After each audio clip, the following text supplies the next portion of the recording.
Tonight on CTV News, the latest on the double stabbing that happened late Tuesday night, leaving one woman dead and another in the hospital. Plus information on the upcoming Valentine's event for the GLBTQ community.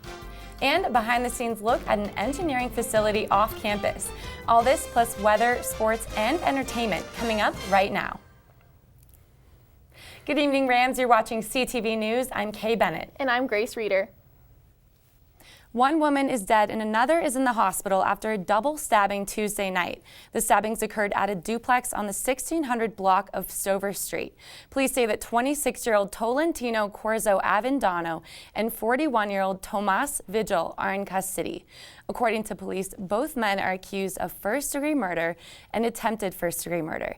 Fort Collins Police and SWAT arrested Avendano at a residence on Eric Court Wednesday afternoon. The death from this stabbing is the first homicide in Fort Collins this year. The investigation is ongoing and no motives are known at this time. Anyone with information can call Detective Dan Callahan at 970-416-2051 and check collegian.com for the latest updates on this story. According to the Department of Revenue, Colorado saw nearly $1 billion in marijuana sales in 2015. More than $135 million of that was from taxes, $35 million of which is set aside for school construction projects. Colorado saw a record month of recreational pot sales in December, bringing in $62.2 million. That number is a 21% jump from November. Recreational marijuana sales in Colorado began at the start of 2014. CTV took an inside peek at Colorado State's civil engineering work happening off campus, including a shake table. 4 miles west of campus lies an engineering oasis. Today we are in the structural lab of the Engineering Research Center, and we have some pretty cool things to show you. So this is a shake table that we have. One of those engineers, Dr. Hussam Mahmoud, runs a research program that focuses on creating strong and sustainable structural systems. We can download earthquake records from websites, and we can actually feed them into the shake table and have it move under that exact earthquake load. Trying to solve the problem of soft first-story structures that causes houses to collapse during an earthquake. There's no enough stiffness to resist the motion, the potential to move too much, and therefore you get a rigid system moving and the bottom system is going like this.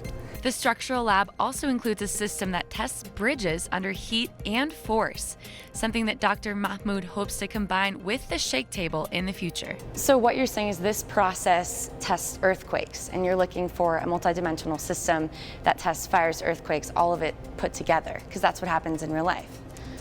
That's right. It is possible that you could have a main shock, and then you could have a fire, and then you have an aftershock while the fire is going. So the combinations are quite large.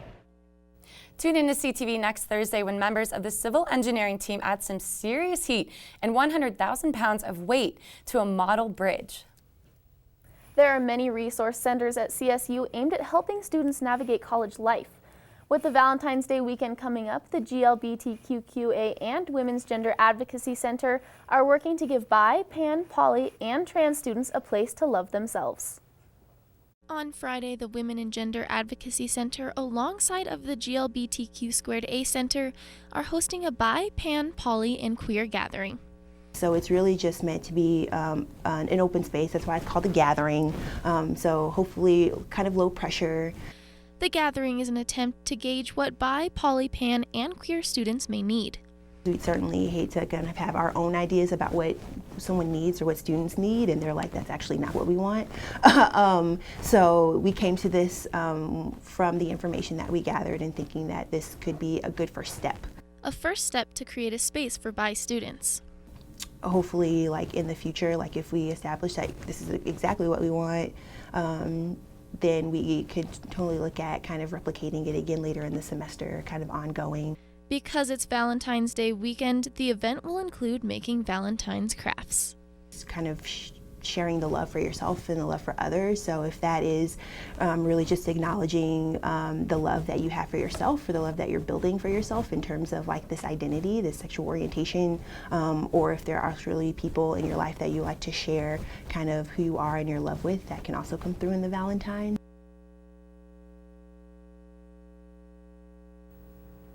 The event will take place February 12th at 4 o'clock in both the GLBTQ Center and the Women's Gender Advocacy Center. Colorado State University is turning 1 year older. CSU will celebrate its 146th anniversary on Founders Day this Thursday, February 11th.